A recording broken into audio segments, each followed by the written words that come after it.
హైదరాబాద్ లో జరిగిన భారీ అగ్ని ప్రమాదం తెల్లతెటం చేస్తుంది. షాప్ యజమాని నిర్లక్ష్యంగా ఫర్నిచర్ ను స్టాక్ పెట్టడంతోనే ఈ ముప్పు కొంప ముంచిందని తెలుస్తుంది. ఇలాంటి ప్రమాదాలు హైదరాబాద్ లో తరచుగా జరుగుతూనే ఉన్నాయి. ప్రమాదం జరిగినప్పుడే అధికార యంత్రాంగం హడావిడి చేయడం తప్ప ఆ తర్వాత అంతా మామూలుగానే మారుతుందన్న వాదనలు కూడా గట్టిగానే వినిపిస్తోంది. ఎందుకంటే ఎక్కడ కూడా నిబంధనల మేరకు షాపులు గాని మరేదైనా నడిచిన దాఖలాలు కూడా లేనని చెప్తున్నారు నిపుణులు. ఆ తప్పులని ఇలాంటి ప్రమాదాలు జరిగినప్పుడే బయటకు వస్తుంటాయి. ఎలాంటి అనుమతులు లేకుండా ఇలాంటి వ్యాపారాలు, అది కూడా రెసిడెన్షియల్ జోన్ లోనే స్టాక్ ప్లాంట్లు పెట్టడం ఏ నిబంధనల మేరకు కరెక్ట్ అన్నది అధికారులే చెప్పాలంటున్నారు. అలాంటివన్నీ ఇలాంటి ప్రమాదాలు జరిగినప్పుడే బయటపడుతూ ఉంటాయి.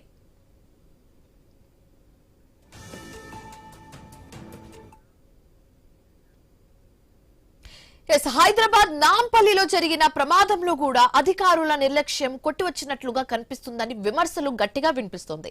ఎలాంటి నిబంధనలు పాటించకుండా షాపు నడిపిస్తున్నా ఏ మాత్రం చర్యలు తీసుకోని దాఖలాలు కనిపించడం లేనన్నది పచ్చి నిజమంటున్నారు లోకల్స్. ఎక్కడో ఊరు బయట పెట్టాల్సిన స్టాక్ రెసిడెన్షియల్ జోన్ లో పెట్టి ప్రమాదాన్ని కొని తెచ్చుకుంటున్నారన్న ఆరోపణలు ఉన్నాయి. ఇలాంటివి ఎన్ని ప్రమాదాలు జరిగినా అధికారులు పట్టించుకోవట్లేదు. అధికారులు మారడం లేదు. నిబంధనలన్నింటినీ అధికారులు గాలికే వదిలేస్తున్నారా? ప్రమాదం జరిగినప్పుడే నిబంధనలు గుర్తుకు వస్తున్నాయా? ఇలాంటి ప్రమాదాల్లో ఎన్నాళ్లు ఎన్ని ప్రాణాలు పోవాలి? హైదరాబాద్ లో కమర్షియల్ రెసిడెన్షియల్ కి తేడా లేదా? ప్రమాదాలకు ఎండ్ కార్డ్ లేదా? రైట్, ఇక ఇదే అంశానికి సంబంధించి మరింత తాజా సమాచారం మా కొలీగ్ ఆశ న్యూస్ రూమ్ నుంచి అందిస్తారు. ఓవర్ టు యు ఆశ. శివాని, మీరు చెప్పిన విధంగా ఏదైనా ఇటువంటి ప్రమాదాలు జరిగినప్పుడు మాత్రమే అందరూ హడావిడిగా చేస్తుంటారు. మరొకసారి ఇటువంటి ప్రమాదాలు జరగకుండా చూడాలి, చర్యలు తీసుకోవాలని చెప్పి డిమాండ్ చేస్తున్నటువంటి సిచ్యువేషన్స్ ఇప్పుడే కాదు, గతంలో అనేక సందర్భాల్లో చూసాం. మెయిన్లీ హైదరాబాద్ లో ఎక్కువగా చూస్తుంటాం. గతంలో చార్మినార్ విషయంలో కూడా ఇదే జరిగింది. అసలు కమర్షియల్ ఏది, రెసిడెన్షియల్ ఏది ఎక్కడ ఉండాలి, అనుమతులు ఎట్లా ఇస్తున్నారు, ఎంతవరకు అక్కడ షాపులు నిర్వహించుకోవడానికి అవకాశం ఉంటుంది, పర్మిషన్స్ తీసుకుంటున్నారా, తీసుకోకుండా నడుపుతున్నారా? నిన్న ఈ ఇన్సిడెంట్కి వస్తే దాదాపు తెలంగాణ రాష్ట్ర రాజధాని హైదరాబాద్ లోని 23 గంటల పాటు రెస్క్యూ ఆపరేషన్ జరిగిందంటే ఆ ప్రాణాలు గాల్లో కలిసిపోయాయి. మృతదేహాలను వెలికి తీశారు. ఇప్పటి వరకు 3 మృతదేహాలను వెలికి తీశారు. ఉస్మానియా ఆసుపత్రికి అయితే తరలించినటువంటి సిచ్యువేషన్ పోస్ట్ మార్టం నిమిత్తం. అసలు ఏం జరుగుతుంది? ప్రమాదం జరిగింది అంటే ఏదైతే చేతులకాల ఆకులు పట్టుకునే చందంగా వ్యవహరిస్తూ ఉంటే నిర్లక్ష్యం అనేది ప్రాణాలు పోతున్నాయి కదా. ఆ నిర్లక్ష్యం వేయకపోతే ఒకవేళ తర్వాత రోజు మేల్కొన్న పోయిన ప్రాణాలు తిరిగి రాలేవు కదా. ఇక్కడ ఇద్దరు చిన్నారులు అన్యం పుణ్యం తెలియనటువంటి ఇద్దరు చిన్నారులు ప్రాణాలు అయితే గాల్లో కలిసిపోయాయి. ఆ సెల్లార్లో ఆ మంటల్లో చిక్కుకుపోయి అక్కడే ఉండిపోయినటువంటి సిచ్యువేషన్. నిన్న ఆ మధ్యాహ్నం 1:30 ప్రాంతాల్లో జరిగినటువంటి ఈ ఘటన మనం విజువల్స్ లో చూస్తేనే అర్థమవుతుంది ఏ స్థాయిలో అక్కడ ప్రమాదం జరిగింది. మొత్తం అంతస్తులు, బిల్డింగ్ మొత్తం కూడా దట్టమైన పొగ అలుముకుంది. మంటలు విపరీతంగా వ్యాపించినటువంటి సిచ్యువేషన్. మొత్తం 200 మంది సిబ్బందితో అక్కడ రెస్క్యూ చేసిన ఏ విధంగా ఉంది పరిస్థితి అనేది మనం చూసాం. టెక్నాలజీ మారుతోంది, రోజుకి తీసుకున్నటువంటి రూపురేఖలు మారుతూ ఉంటున్నాయి. అయినా సరే ఎందుకు ఈ విధంగా ఎక్కడ జరుగుతోంది వైఫల్యం అనేదే ఇప్పుడు వస్తున్నటువంటి ప్రశ్న. మాతో పాటు మా ప్రతినిధి స్వామి సిద్ధంగా ఉన్నారు. రైట్ స్వామి, నిన్నటి నుంచి ప్రమాదం జరిగినప్పటి నుంచి లైవ్ అప్డేట్స్ ఇస్తూనే ఉన్నాం. అక్కడ ఎటువంటి సహాయక చర్యలు జరుగుతున్నాయి, ఏ విధంగా ముందుకు వెళ్తున్నారు, మినిట్ టు మినిట్ అప్డేట్ అయితే మనం తెలుసుకుంటున్నాం, వ్యూవర్స్ అయితే చెప్తున్నాం. 22 గంటల పాటు దాదాపుగా రెస్క్యూ ఆపరేషన్ అయితే జరిగింది కదా.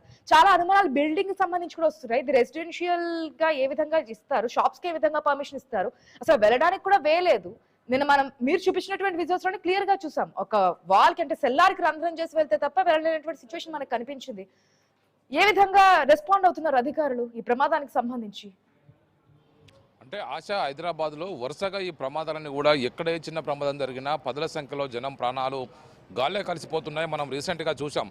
చార్మినార్ వద్ద ఒక జ్యువెలరీ షాపు యజమాని ఇంట్లో తలనెత్తినటువంటి ఏసీ షార్ట్ సర్క్యూట్ తోటి దాదాపుగా 10 మందికి పైగా ప్రాణాలు కోల్పోయినటువంటి పరిస్థితి కనబడింది. అదేవిధంగా ఇటు సికింద్రాబాద్లో స్వప్నలో కాంప్లెక్స్లో కావచ్చు, అదేవిధంగా ఇటు మరోవైపు రాణిగంజ్లో జరిగినటువంటి ప్రమాదాలు కావచ్చు, ఎక్కడ ఏ ప్రమాదం జరిగినా ప్రజల ప్రాణాలు సునాయాసంగా గాల్లో కలిసిపోతున్నాయి. అధికార యంత్రాంగం ఆ పూటకు ఆ సమయానికి అడవుడు చేసి ఊరుకోవడమే తప్ప ఎక్కడ కఠిన నిబంధనల్ని అమలు చేయట్లేదు. ప్రధానంగా ఎక్కడైతే కమర్షియల్ ఎస్టాబ్లిష్మెంట్ ఉంటాయో అక్కడ ఒకవైపు ప్రాపర్టీ ట్యాక్స్ సర్టిఫికేట్స్ ఇచ్చినప్పుడే పూర్తి స్థాయిగా అన్ని రకాల ఓసీ సర్టిఫికేట్ ఇచ్చినప్పుడు అన్ని రకాల అనుమతులు ఉన్నాయా లేదని చెప్పేసి కూడా పూర్తిగా వాటిని ధృవీకరించుకున్న తర్వాతనే వాటికి సంబంధించినటువంటి పూర్తి స్థాయి పర్మిషన్స్ ఇస్తూ ఉంటారు. ఇక్కడ మనం చూస్తున్నాం నిన్న నాంపల్లి ఈ స్టేషన్ రోడ్లో ఏదైతే ఈ బజాజ్ ఫర్నిచర్ షాప్ ఏదైతే ఉందో ఈ ఏరియాకే మొత్తం అతిపెద్ద షాప్ అది.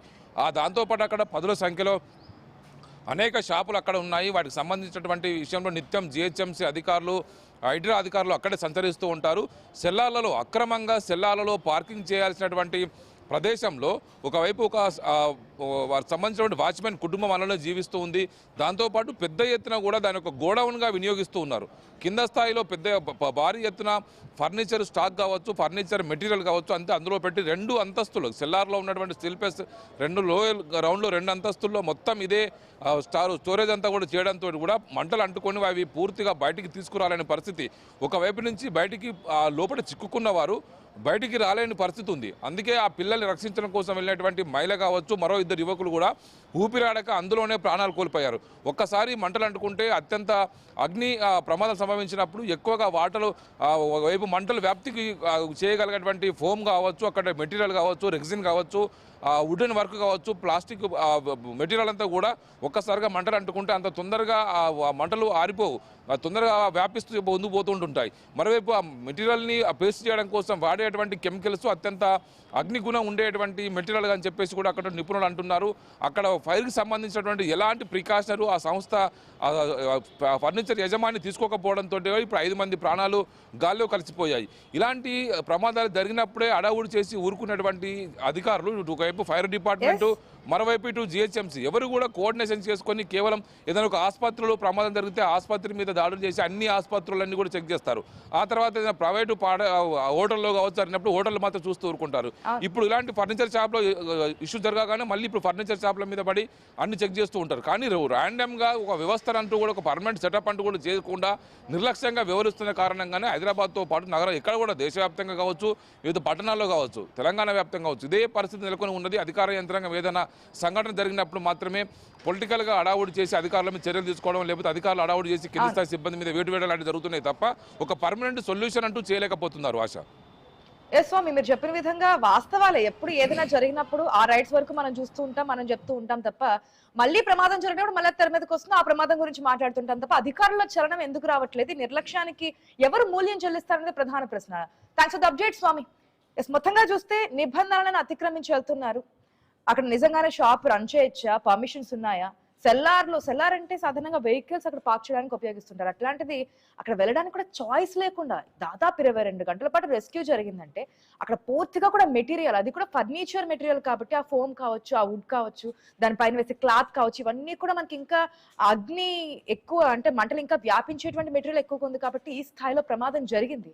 ఇప్పుడు ప్రమాదం జరిగిన తర్వాత ఎక్కడ ఎటువంటి చర్యలు తీసుకోవాలనే దానికన్నా ముందే మేల్కొని ఒక్కొక్కసారి అసలు ఏం జరిగింది ఏంటి అనేది ఒక్కసారి పర్యవేక్షణ ఉంటే కనుక ఇటువంటి తప్పిదాలు జరగకుండా ఉంటాయి కదా అనేది వస్తున్నటువంటి ప్రశ్న. దానికి సంబంధించి వివరంగా మాట్లాడదాం. దానికంటే ముందు షార్ట్ బ్రేక్ తీసుకుందాం. Stay tuned. Welcome back to question hour. మనం నిన్న నాంపల్లిలో జరిగినటువంటి అగ్ని ప్రమాదానికి సంబంధించి డిస్కస్ చేస్తున్నాం. ఎక్కడ వైఫల్యం, ఎవరి నిర్లక్ష్యం? 5 ప్రాణాలు గాల్లో కలిసిపోయి 11 సంవత్సరాలు 8 సంవత్సరాలు చిన్నారులు అన్యం పుణ్యం తెల అసలు ఇక్కడ ఏం జరుగుతోంది ఏంటి, ఎవరి నిర్లక్ష్యం, ఉండొచ్చా ఉండకూడదా, ప్రమాదం జరిగితే ఏ విధంగా అక్కడి నుంచి ఎస్కేప్ అవ్వాలి అనే విషయాలు కూడా తెలియనటువంటి చిన్నారులు కూడా దాంట్లో మృత్యువాత పడినటువంటి సిచ్యువేషన్ మనకు కనిపిస్తుంది. ఎస్, బండారు రామ్మోహన్ రావు గారు ఉన్నారు, political analyst, at the same time advocate కూడా. రామ్మోహన్ రావు గారు నమస్తే అండి. నమస్తే, చెప్పండి. రామ్మోహన్ రావు గారు, ప్రతిసారి ఇటువంటి ప్రమాదాలు జరిగినప్పుడు మాట్లాడడము, మరొకసారి జరగకుండా ఉండాలని కోరుకోవడం తప్ప చేసేదేమీ లేదన్న ప్రశ్న అయితే మొదలవుతోంది. ప్రతిసారి అగ్ని ప్రమాదాలు జరగడము, దానికి సంబంధించి చర్యలు ఎందుకు తీసుకోవట్లేదు? అక్కడ బిల్డింగ్ నాణ్యత ఉందా? ఏదైతే రూల్స్ ప్రకారం బిల్డింగ్ కన్స్ట్రక్షన్ చేశారా? ఒకవేళ ఫైర్ సేఫ్టీ ప్రికాషన్స్ తీసుకుంటున్నారా, తీసుకోవట్లేదా? ఇవన్నీ కూడా చెక్ చేస్తున్నారా లేదా అనేది ప్రతిసారి మాట్లాడుతుంటున్నాం. ఆ కొద్దిసేపటికే తర్వాత మళ్ళీ యథారాజా తథా ప్రజ ఆ విధంగానే కొనసాగుతున్నాయి. చర్యలు ఎక్కడ కనిపించట్లేదు, ఒకవేళ చెకింగ్ కూడా ఎక్కడ కనిపించట్లేదు. ఈ బిల్డింగ్ విషయంలో చూసినా సెల్లార్ లో -2 అంటే మనకి బేస్మెంట్ లో 2 ఫ్లోర్స్ పూర్తిగా కూడా ఫర్నిచర్ తో నింపేశారు. అంతవరకు అక్కడ పెట్టొచ్చా పెట్టకూడదు, ఆ బిల్డింగ్ కెపాసిటీ అంటే ఒకవేళ ఏదైనా జరిగితే బయటకు వచ్చే ఎగ్జిట్లు ఏంటి అనేది ఏ మాత్రం అధికారులకైనా తెలియదు అనుకోవచ్చా? లేదంటే అక్కడే జిహెచ్ఎంసీ అధికారులు నడుస్తూ ఉంటారు, వెళ్తూ ఉంటారు, తిరుగుతూ ఉంటారు. ఆ ఫర్నిచర్ లో ఎంతమంది ఫర్నిచర్ షాప్ లో అక్కడికి వచ్చి విజిట్ చేసి ఉంటారు? కనీసం చెక్ చేయట్లేదా? లేదంటే ప్రజల ప్రాణాలంటే నిర్లక్ష్యం అనుకోవచ్చా? ఆశ గారు, మీరు చెప్పినట్టు పూర్తిగా అధికారులు, ఈ పాపం ఎవరిది అంటే అధికారులది, పాలకులది అంటున్నారు. పాలకుల పాపం వల్లే ప్రజలకు శాపం అవుతుంది. ప్రజలది కూడా అవేర్నెస్ ఉండాలి. ఎందుకంటే అపార్ట్మెంట్ లో చాలా మంది నివసిస్తున్నారు కదా, పైన కూడా ఒక రకంగా చెప్పంటే ముందు ఫస్ట్ ఫ్లోర్ ఏదైతే ఉందో దానిలో షాప్ పెట్టుకున్నారు, మొత్తం గోడౌన్గా కిందిది వాడుతున్నారు. ఆఫ్టర్ 86 జీవో తర్వాత మీ సెల్లాలు కట్టడానికి వీల్లేదు. గ్రౌండ్ ఫ్లోరే పూర్తి స్థాయిలో పార్కింగ్ కేటాయించాలి, కొత్త రూల్స్ వచ్చినాయి. కానీ 86 జియో కూడా ఎవరు అమలు చేస్తున్నారు, ఎక్కడ అమలు చేస్తున్నారంటే అసలు జోన్లు పాటిస్తలేరు, ఈ జియోలు అమలు చేస్తలేరు. ఆశగా చూస్తున్నాం. అంటే అవినీతి 86 నోట్ల ఎప్పుడు కట్టలు వచ్చింది రామోహన్ రావు గారు? అంటే ఏ టైంలో? 2008 లో వచ్చింది. 2008 లో 2008 లోనే ఉంది. ఓకే. 8 లో వచ్చింది. 86 జియో 2008 లో వచ్చింది. రెరా కింది కూడా తర్వాత రెరా ఏర్పడిన తర్వాత కూడా చాలా ఇవన్నీ జాగ్రత్తలు తీసుకోవాలి. అంటే అన్ని వ్యవస్థలు విఫలం అయితేనే ఇట్లాంటి ప్రమాదాలు జరుగుతున్నాయి. కిలా పాపం తలా పిడకలు అంటున్నాడు. ఎస్. ఎందుకంటే ఒకటేమో అధికారులకు నోట్ల కట్టలు ముడితే చాలు ఒప్పుకుంటారు. సామాన్యుడికి మాత్రం ఓ నీతి, పెద్దవాళ్ళకు ఓ నీతి. సామాన్యుడు ఏదో 100 విధాలు నిల్లు కట్టుకుందామంటే కంకర బయట ఉందని, సిమెంట్ బయట ఉందని నానా యాగి చేసి ఫైల్ వేసుకొస్తుంటాం, చూస్తుంటాం మనం. అట్లాగే కింది నుంచి కౌన్సిలర్ స్థాయి, అంటే మామూలు రాజకీయ పార్టీ కార్యకర్త నుంచి మొదలుకొని కౌన్సిలర్లు కానీ, కార్పొరేటర్లు కానీ బెదిరించి మరీ డబ్బులు వసూలు చేస్తున్నారు. స్పష్టంగా అంత అవినీతి పిదిమింగళాలు అన్ని చోట్ల ఉన్నాయి. అధికారులు ఒక్కటే కాదు, కింది స్థాయి ప్రజాప్రతినిధులు కూడా ఎవరైనా ఇల్లు కట్టుకుంటుంటే మా వాటా మాకు ఇవ్వండి 10% 20% అని వసూలు చేస్తున్నారు. ముఖ్యంగా పేద ప్రజలు బాధ పెడుతున్నారు. కానీ ఇటువంటి పెద్దవాళ్ళ జోలికి పోరు. ఎందుకు పోరంటే కౌన్సిలర్ పోయినా లేకుంటే కార్పొరేటర్ పోయినా కూడా వాళ్ళు జంకర్ కనుక పై స్థాయిలో ఉన్నాయి వీళ్ళ లంచాలన్నీ కూడా. అందుకనే ఇవాళ అధికారుల ద్వారా లంచాలు తీసుకొని ప్రజాప్రతినిధులతో సహా పంచుకుంటున్నారు. హైదరాబాద్ లో అన్ని నిర్మాణాలు చూడండి మీరు. ఒక దశలో మనం చూస్తున్నాం, రాష్ట్ర ప్రభుత్వంలో ఉన్న కొందరు పెద్దలే స్క్వేర్ ఫీట్ కు 150 or 200 అని ఈ రౌడీ మామూలు వసూలు చేస్తున్నారు. స్పష్టంగా దాని గురించి కూడా మనం మాట్లాడుకున్నాం గతంలో. సికింద్రాబాద్ లో కుటుంబం మనం చనిపోయింది కదా, మధ్యన మొత్తం కుటుంబం మొత్తం చనిపోయింది కదా. పాత బిల్డింగ్ లో ఏం జరిగిందో చూసాం కదా, వివాదం జరిగితే. కొత్తవి ఇప్పుడు ఇదైతే పాత బిల్డింగ్ ఏం కాదు, కమర్షియల్ బిల్డింగ్ కట్టుకున్నారు, కింద కమర్షియల్ చేసుకున్నారు, మీదనేమో రెసిడెన్షియల్ ఉంటున్నారు. ముఖ్యంగా వాచ్మెన్ పిల్లలు వాళ్ళని చూస్తే పాపం అనిపిస్తుంది. మీరు అన్నట్టు అన్యం పుణ్యం ఎరిగిన పిల్లలు ఆ మంటల్లో బాడీ మసైపోయి ఎంత నరకం అనుభవించవచ్చో ఒకసారి. ప్రాణం నిన్న వాళ్ళ చుట్టాలతో మాట్లాడుతున్నప్పుడు, ఐన్యూస్ అక్కడికి వెళ్ళి మాట్లాడుతున్నప్పుడు, ప్రతిరోజు స్కూల్ కి వెళ్తారు, ఈ ఒక్కరోజు స్కూల్ కి వెళ్ళని చెప్పి మానం చేశారు, ఇంట్లో ఉన్నారు. అసలు ఎంత బాధాకరం అంటే నిజంగానే మృత్యు వాళ్ళకి వెంబడించి అక్కడ ఉంచినట్టు చేసిందా అన్న ఒక అనుమానం. ఆ కామెంట్ విన్న వెంటనే ఇప్పుడు వాళ్ళు ఇంకా లేరు అని చెప్పి వార్త విన్న తర్వాత ఆ బాధని తీసుకోలేకపోతున్నాం. ఎవరి నిర్లక్ష్యం? పిల్లలు ఆడుకోవడం చెప్పి స్కూల్ మానేసి ఇంట్లో ఉన్నందుకు ప్రాణాలే పోగొట్టుకున్నటువంటి సిచ్యువేషన్ మనకు కనిపిస్తోంది. రామోహన్ రావు గారు, ఒక్క నిమిషం. రెడ్డన్న గారు మనతో పాటు ఫోన్ లైన్ లో ఉన్నారు, ఆయనతో మాట మళ్ళీ మీ దగ్గర జాయిన్ అవుతాను. రెడ్డన్న గారు నమస్తే సార్. నమస్కారం అమ్మా. రెడ్డన్న గారు, ఇటువంటి ప్రమాదాలు జరగడం నిజంగానే బాధాకరం, విషాదం కూడా. నిజంగానే రెస్క్యూ జరుగుతున్నప్పుడు కొంత ఏదో హోప్ ఉంది, ఓకే ఎక్కడో చోట దాక్కుని ఉంటారేమో, లేదంటే సేఫ్ ప్లేస్ లో ఎక్కడైనా ఉన్నారేమో అని చెప్పి 1% ఎక్కడ హోప్ ఉండేది. కానీ ఇప్పుడు ఆ హోప్ కూడా లేదు. మొత్తం అందరు కూడా చనిపోయారు. 5 ఇప్పటికే 3 మృతదేహాలని వెలికి తీశారు. కానీ యాక్షన్ ఎక్కడ, ఈ నిర్లక్ష్యం ఎక్కడ వస్తుందంటే ఏం చెప్తారు సార్? ఒకటేమో బిల్డింగ్ ఓనర్స్ వాళ్ళ ఏమంటే ఎవరి సేఫ్టీ ఏంటి, వాళ్ళు మేము బిల్డింగ్ కమర్షియల్ బిల్డింగ్లు అయితే మేము ఉన్నాం కదా, రెంట్ కి ఇచ్చేసుకుంటున్నాం, ఒకవేళ ఉన్నా కూడా మాకు ఏ ప్రాబ్లం రాదు అనే ధీమా ఒకటి. అదే కాకుండా ఈ ఫైర్ నార్మ్స్ పాటించకుండా బిల్డింగ్లు కట్టడం, ఆ కట్టిన తర్వాత ఫైర్ డిపార్ట్మెంట్ కానీ పర్మిషన్స్ ఇచ్చేటప్పుడు మన మున్సిపల్ అథారిటీస్ కానీ, అయ్యా మీరు ఫైర్ నార్మ్స్ పాటించలేదు కాబట్టి మేము ఆక్యుపెన్సీ సర్టిఫికేట్ ఇవ్వమని కూర్చోవాలా. వాళ్ళు కంటుడుపుగా వాళ్ళు ఏదో మొక్కుబడిగా ఏదో ఇంకో ఫైర్ ఎక్స్టింగ్విషర్స్ అద్దెకి ఇస్తున్నారు. దరిద్రమైన వ్యవహారం ఏమంటే ఈ ఫైర్ ఎక్స్టింగ్విషర్స్ అద్దెకి తీసుకొచ్చి పెట్టి మున్సిపల్ అథారిటీ వాళ్ళు లేకపోతే ఎవరు ఈ ఫైర్ అథారిటీ వాళ్ళు వచ్చినప్పుడు అవి ఎగ్జిక్యూట్ చేస్తారు. వాళ్ళు అట్లా వెళ్ళిపోగానే తీసి మళ్ళీ ఇచ్చేస్తారు. దానికోసం డైలీ ఒక రోజు పెట్టుకుంటే 50 రూపాయలు ఎంతో ఉందంట. ఆ విధంగా ఫైర్ ఎక్స్టింగ్విషర్స్ పెడుతున్నారు, పెట్టేసి వాళ్ళు ఇది చేస్తున్నారు. ఆ విధంగానే వీళ్ళు ఇబ్బంది పడుతున్నారు.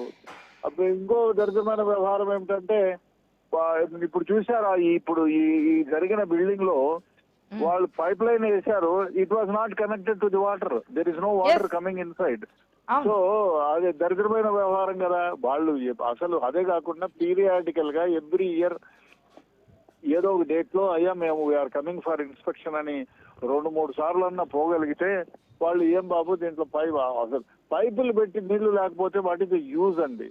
సో ఎక్కడే కానీ ఫైర్ ఎక్స్టింగ్విషర్స్ వాళ్ళు ఆపుతా ఉంటే, నీళ్లు ఆపుతా ఉంటే దానిలో ఉట్టి పైపులు కదులుతున్నాయి. సో దానికి పైన ట్యాంకే కట్టలేదంట. ఒకవేళ కట్టినా కూడా దానికి పైప్ కనెక్షన్ ఇవ్వలేదు. ఇంతకంటే నిర్లక్ష్యం ఉంటుండే. ఒకటి లైసెన్సింగ్ అథారిటీ తప్పు, రెండోది బిల్డింగ్ ఓనర్ది తప్పు. ఇట్లాంటి వాళ్ళకి హెవీగా ఫైన్ వేయడమే కాకుండా వీళ్లకు ఇంకోసారి బిల్డింగ్ పర్మిషన్ ఇవ్వకుండా చేస్తే బెస్ట్. ఆ విధంగా జరుగుతున్నాయి అనేది డౌట్ వస్తుంది కదా రెడ్డన్ గారు. 1 కాదు 2 కాదు, చాలా ప్రమాదాలు చూసాం. ఆ ప్రమాదాల్లో 10ల సంఖ్యలో ప్రాణాలు కోల్పోయినటువంటి వార్తలు కూడా మనమే చూసాము. మీ దగ్గర నుంచి మేము విశ్లేషణ తీసుకున్నాము, ఎటువంటి చర్యలు తీసుకోవాలి, ఎట్లా చెక్ పెట్టాలనే దానికి మాట్లాడుతున్నాం. కానీ ఇవేమి ఆచరణలో కనిపించట్లేదు కదా. మరొక ప్రమాదం జరిగినప్పుడు మళ్ళీ అంతే. ఆ రోజు మనం మాట్లాడుకుంటున్నాం, వాళ్ళు వదిలేస్తున్నారు. మున్సిపల్ అథారిటీస్ కానీ ఇప్పుడు దీనికి ఎవరు ఇన్స్పెక్షన్ ఇచ్చినారు, ఇన్స్పెక్షన్ చేసినారు, వాళ్ళని సస్పెండ్ చేయండి. How you have given permission అంటే వాళ్ళు అంటారు మేము ఆ రోజు ఫోటోలు చూడండి, it was there, it was running అంటారు. ఎందుకంటే ఫైర్ ఎక్స్టింగ్విషర్స్ పెట్టి ఫోటోలు పెడతారు వాళ్ళు. ఓనర్స్ కూడా అదే పెట్టుకుంటారు. వీళ్ళు ఫైర్ సేఫ్టీ అథారిటీ వాళ్ళు అట్లా పోగానే అవన్నీ తీసేస్తారు. బాడీకి ఇచ్చినవి కదా, అద్దెకిచ్చినవి. అదే కాకుండా పైప్ లైన్లు టెంపరరీ కనెక్షన్లు ఇస్తారు, మళ్ళా తీసేసుకొని పెట్టేస్తారు. అదే నిర్లక్ష్యం. ఏమవుతుందిలే ఏమీ కాదు అని ఒక నిర్లక్ష్యం. అదే జరిగిన తర్వాత నిర్లక్ష్యం. అదే కాకుండా ఇట్లాంటి వాళ్ళకి ఇప్పుడు 5 మంది చనిపోయారు కదా, ప్రాణానికి వెలకట్టలేము. ఒక్కొక్కరికి 50 లక్షలు అట్లా కాంపన్సేషన్ తీసుకోమని చెప్పాలి విత్ ది బిల్డింగ్ ఓనర్. దాన్ని ఇట్ విల్ కమ్ డౌన్. అదే అట్లా లేకపోతే ఫైర్ డామ్ సరిగా సేఫ్టీ లేని కమర్షియల్ బిల్డింగ్స్ లో, రెసిడెన్షియల్ బిల్డింగ్స్ అయినా కమర్షియల్ బిల్డింగ్స్ అయినా ఫైర్ సేఫ్టీ నామ్స్ లేకుండా పోతే పర్మిషనే ఇవ్వకూడదు, ఆక్యుపెన్సీ సర్టిఫికేట్ ఇవ్వద్దు. సో అది జరగటం లేదు. అంటే పొలిటికల్ ఇన్ఫ్లుయెన్స్ వాడతారు. మన పార్టీ ఓడలేవయా చూసి ఉన్నట్టు పో అంటారు పొలిటికల్ వాళ్ళు. అదే ఏదో లేకపోతే ఒక బ్యూరోక్రాట్తో ఫోన్లు చెప్పించా మావాడేమో చూసిపోయి ఏముంది దానికంతా అని అంటారు. ఇవి చాలా జరుగుతాయి. ఆ విధంగా చేసిన దానివల్ల ఇవాళ చాలా అవన్నీ అడ్డుకట్ట పడినప్పుడు మాత్రమే వీటికి చెక్ పెట్టే అవకాశం ఉందనుకోవచ్చు. అంతే. లేకపోతే వీళ్ళే దానివల్ల వాళ్ళ ప్రాణాలు పోతే వాళ్ళకి తెలుస్తుంది. ఎవరో ప్రాణాలు ఇప్పుడు ఎవరో వాచ్మెన్ పిల్లలే కదా, వాచ్మెనే కదా, వాళ్ళు ప్రాణాలు పోయి ఉంటే అప్పుడు ది గ్రావిటీ వాళ్ళకి తెలుస్తుంది ఓనర్స్ కి. ఏ కుటుంబం నుంచి ఆ వ్యక్తి కోల్పోతే ఆ కుటుంబానికి ఆ బాధ తెలుస్తోంది. ఆ లోటుని ఎవరు తీర్చలేరు. ఆ పిల్లల్ని ఉన్నా లేకపోయినా ఆ పిల్లల కోసమే కదా బ్రతికేది. వాళ్ళు ఇంతవరకు వచ్చి సెక్యూరిటీగా అక్కడ ఉండి వాచ్మెన్ కింద అక్కడ ఉండి పనిచేస్తున్నారంటే ఆ పిల్లల భవిష్యత్తు గురించే కదా. ఇప్పుడు ఆ పిల్లలే లేనప్పుడు. థ్యాంక్ యూ రెడ్డన్న గారు. దీనికి this has to be immediately address. దీన్ని డెఫినెట్ గా ఇప్పుడు ఇదే కాదు, ఇప్పుడు అన్ని బిల్డింగ్లు కూడా తనిఖీలు చేసి ఇటువంటి ఏమేమి బిల్డింగ్స్ ఉన్నాయో అందరికీ ఆక్యుపెన్సీ క్యాన్సిల్ చేసి మళ్ళీ కరెక్ట్ గా ఉన్నప్పుడే మేము వీళ్ళు గివ్ యూ ఆక్యుపెన్సీ అన్నట్టు చేయాలి. అదేదైనా కొత్త రూల్ ఒకటి పెట్టి చేయాలి. లేకపోతే ఉన్న రూల్స్ నే ఫాలో కావట్లేదు, మళ్ళీ కొత్త రూల్స్ తీసుకొస్తే చేస్తారనేది డౌట్. ఎందుకంటే 2008 లోనే సెల్లార్స్ ఉండకూడదని చెప్పి జీవో వచ్చిందంటున్నారు రామ్మోహన్ రావు గారు. కానీ అప్పటి నుంచి ఇప్పటి వరకు చూసుకున్నా ఏది ముందుకు కదలని పరిస్థితి. దాదాపు 18 years అవుతుంది. ఓకే, చూద్దాం మరి ఇవన్నీ కూడా ఆచరణలోకి రావాలంటే ప్రభుత్వ యంత్రాంగంలో కదలిక రావాలి. అది ఎప్పుడు వస్తుంది అనేది. రామ్మోహన్ రావు గారు, చెప్పండి. దేనికైనా పర్మిషన్స్ కావాలి కదా. మన ఏదైతే బస్సు ప్రమాదం చూసాం, మనం బస్సులో ఒక్కసారి అగ్ని ప్రమాదం జరిగింది, ఎటు వెళ్ళలేక ఎంతమంది చనిపోయారో 10ల సంఖ్యలో మనం చూసాం. అప్పుడు ఆర్టీఓ అధికారులు రావడము, తనిఖీలు చేయడము, ఫైర్ సేఫ్టీ ప్రికాషన్స్ ఉన్నాయా లేదంటే అక్కడ సుత్తుందా లేదా హ్యామర్ ఉంది, ఇవన్నీ కూడా చెక్ చేశారు. మళ్ళీ మామూలు అయిపోయింది. ఇటువంటి ఇన్సిడెంట్స్ జరిగినప్పుడు కూడా ఇదేం ఫస్ట్ టైం కాదు, ఇది లాస్ట్ టైం కావాలని కోరుకుంటున్నాం అంతే. ఫస్ట్ టైం కాదు, గతంలో అనేక సందర్భాల్లో చూసాము. ఫైర్ సేఫ్టీకి సంబంధించి జాగ్రత్తలు తీసుకోవడం కానీ, ఒకవేళ ఏదైనా దురదృష్టవశాత్తు ఇటువంటి ప్రమాదాలు జరిగినప్పుడు ఎగ్జిట్ కానీ ఒక్క వేనే ఉండడం, అది కూడా పూర్తిగా రష్ అయిపోయి ఉండడం, ఒకవేళ ఏదైనా జరగరాని జరిగితే ఎటువంటి చర్యలు తీసుకోలేకపోవడం, ఎట్లా చూడాలంటారు? దీనికి రెడ్డన్న గారు చాలా ఆప్షన్స్ చెప్పారు, కానీ అవన్నీ జరిగే అవకాశం ఉందనుకోవచ్చు. చట్టం ఉందమ్మా, చట్టాన్ని అమలుపరచడమే సమస్య. ఎందుకంటే ఇప్పుడు నేను చెప్పిన 2008లో వచ్చిన ఏదైతే మా 86 జీవో ఉందో అందులో స్పష్టంగా 2 ఉన్నాయి. ఒకటి సెల్లార్లు ఉండొద్దు, రెండోది ఏంటంటే చుట్టూ 12 ఫీట్ మినిమం, అంటే ఫైర్ ఇంజన్ ఆగి నీళ్లు కొట్టడానికి అవకాశం ఉండేటట్టు ఉండాలి 5 అపార్ట్మెంట్లు అయితే. లేకపోతే పెద్ద బిల్డింగ్స్ కానీ 12 ఫీట్ల నుంచి 30 ఫీట్ల కూడా విడిచిపెట్టి కట్టాలని ఉన్నది. అంటే స్పేస్ విడిచిపెట్టాలి, ఓపెన్ స్పేస్ 4 వైపులా తిరిగేటట్టు ఉండాలి. చాలా వరకు ఏం చేస్తారు, అపార్ట్మెంట్లలో ఒక మూలకేమో మనకు ఇది పెట్టేస్తారు, మన కరెంటు పోతే ఉండడానికి అవసరమైన అవన్నీ పెట్టేస్తారు. ఒక మూలకేమో పార్కింగ్ కేటాయిస్తారు, జనరేటర్ పెడతారు. ఒక మూలకేమో పార్కింగ్ కేటాయిస్తారు బయటకు వెళ్లకుండా. ఇట్లాంటివన్నీ చేస్తుంటారు. జనరేటర్ ఫిట్టింగ్ అయితే పూర్తిగా మనకు ఇల్లీగలే. అట్లా చాలా వరకు పర్మనెంట్ గా కింది ప్లేస్ ఎట్లా వాడుకుందామని చూస్తారు. సెల్లార్లలో మీరు అన్నట్టు కార్ల పార్కింగ్ కూడా గతంలో 2008 కన్నా ముందు పర్మిషన్ ఉంది, కానీ తర్వాత లేదు. ఇప్పటికి కూడా సెల్లార్లు పెడుతున్నారు. దానివల్ల ఏమవుతుంది, ఒకటేమో పెద్ద వర్షాలు వచ్చినప్పుడు సెల్లార్లు మునిగిపోయిన సందర్భం చూస్తున్నాం కదా మనం. ఓకే, మునిగిపోతుంది 2008 నుంచి అంటున్నారు కదా, ఈ జీవో వచ్చింది సెల్లార్ ఉండకూడదని. ఇప్పుడు కొత్తగా వచ్చిన షాపింగ్ మాల్స్ లో ఎన్ని ఫ్లోర్స్ ఉంటుంది? -1 బేస్మెంట్ మనకి 4 ఫ్లోర్స్ కనిపిస్తుంది కదా. పర్మిషన్స్ ఎట్లా ఇస్తున్నారు ప్రమాదం జరిగితే? ముఖ్యంగా నాంపల్లిలో 2 రకాల ఉంటాయి. ఇప్పుడు ఫర్నిచర్ షాప్స్ అన్ని నాంపల్లిలో ఉన్నాయి. చాలా వరకు చూస్తే మీరు కాచిగూడలో అంతే చెప్పుల షాపులు ఒక దగ్గర ఒక ప్రత్యేకత ఉంటది. పాత సామాను, పాత మన సోఫాలు ఇవన్నీ అమ్మే ఫర్నిచర్ షాపులు కూడా అక్కడే ఉన్నాయి. మీరు ఎక్కడ చూడండి, పైన షోరూమ్ పైన ఉంటది, చూస్తుంది గోడౌన్ అంటే కిందనే ఉంటుంది, ఎక్కడ ఉండదు. అట్లా ఈ ప్రమాదం కొత్తది కాదంటున్నాను. చాలా సార్లు జరిగింది. గతంలో నాంపల్లిలో కూడా ఇదే ఫర్నిచర్ షాపులలో చాలా ప్రమాదాలు జరిగినాయి. అంటే ఎప్పటికప్పుడే ప్రతిరోజు పరిగెడిపోయినట్టు అయ్యగారు ఏం చేస్తున్నారు, ఒక్కదానికి ఆన్సర్ కావాలి రామ్మోహన్ రావు గారు. ఓకే, నిర్లక్ష్యం ఒక పక్క కనిపిస్తోంది, టెక్నాలజీ ముందుకెళ్తుంది కదా. నిన్న రోబో ఫైర్ మిషన్ అని చెప్పి ఒక మిషన్ తీసుకొచ్చారు. దాని ద్వారా కూడా ఏమీ మనకి ప్రయోజనం ఏం కనిపించలేదు. 22 గంటల పాటు రెస్క్యూ సాగింది, అక్కడ ప్రజల ప్రాణాలు కోల్పోయారంటేనే దానివల్ల మనకి ఎంత మాత్రం యూజ్ కనిపించట్లేదు అని అనిపిస్తోంది. ఎట్లా చూడొచ్చు అంటారు? టెక్నాలజీ పరంగా కూడా మనం యూజ్ చేసుకోలేకపోతున్నామా? మండే స్వభావం గల వస్తువులు ఎక్కువ ఉన్నాయి అక్కడ. అన్నట్టు రేక్చిను సోఫాల మీద అంతా మండే స్వభావం గల కనుక ఎక్కువ ప్రమాదాలలో ఇట్లాంటి ఫర్నిచర్ షాపులు జరిగినప్పుడు పెద్ద ఎత్తున జరుగుతుంది. షార్ట్ సర్క్యూట్ కావచ్చు, లేనికి ఏదైనా కావచ్చు, కానీ అమాయకంగా పిల్లలు చనిపోయారు కదమ్మా. నా ఉద్దేశం మానవీయ కోణంలో ఆలోచిస్తే ఒక్కోసారి భారతీయుడు సినిమాలో కమల్ హాసన్ ఒక్కొక్కరిని చంపేస్తుంటారు. అట్లా అనిపిస్తుంది. నేను చట్టపరంగా అడ్వకేట్ ను చట్టాన్ని పాటించవలసింది, కానీ చట్టం తన పని తాను చేయకపోతే సమస్య ఇదే కదా అంటున్నాను నేను. చూశారు మీరు, ఆర్టీఏ మనకు స్కూల్ బస్సుల ప్రమాదం జరిగితే వరుసగా జరుగుతుంటాయి. అప్పుడు 4 రోజుల హల్చల్ చేస్తాం అయిపోతుంది. మనం చూసాం బస్సు దగ్ధాలు కూడా, ఇప్పుడు ఫర్నిచర్ షాపుల దగ్ధాలు కూడా. ఇవన్నీ చూస్తే ఏంటంటే మీరు నిబంధనలను పాటించకుంటే వీళ్ళందరూ నోళ్లు మూత పడితే నోట్ల కట్ట చూసి అంటున్నాను నేను స్పష్టంగా. సామాన్యుడు కోనీతి, పెద్దవాళ్ళు కోనీతి. అట్లాగే పెద్ద ఎత్తున ఈ రియల్ ఎస్టేట్ రంగంలో డబ్బులు చేతులు మారుతున్నాయి. అధికారులు చోద్యం చూస్తున్నారు. దీనికి బాధ్యత అధికారులను మొదలు శిక్షించాలని అనుకోదాం. ప్రభుత్వంలో చరణ వస్తే గనక ఇవన్నిటికీ చెక్ పడే అవకాశం ఉంటుంది. ఒక్కసారి ప్రభుత్వం కనుక కొరడా జులిపిస్తే ఏ అధికారులు ఏమేం పనులు చేయాలి, ఎన్నిసార్లు చెక్ చేయాలి, నిబంధనలకు విరుద్ధంగా లైసెన్స్ ఉన్న వారిని ఎటువంటి యాక్షన్స్ తీసుకోవాలి, ఇవన్నీ కూడా కరెక్ట్ గా ఒకసారి ఆ ఫ్లోలో గనక ముందుకెళ్తే, ప్రభుత్వం గనక అధికారులు చేసే పని క్రమం తప్పకుండా చేస్తే కనుక ఇటువంటి ప్రమాదాలు జరగకుండా నివారించడానికి ఒక మార్గం ఏర్పడే అవకాశం ఉంటుంది. థ్యాంక్ యూ రామ్మోహన్ రావు గారు, థ్యాంక్ యూ సో మచ్. ఇది వాటి question hour. Keep watching iNews. నమస్తే.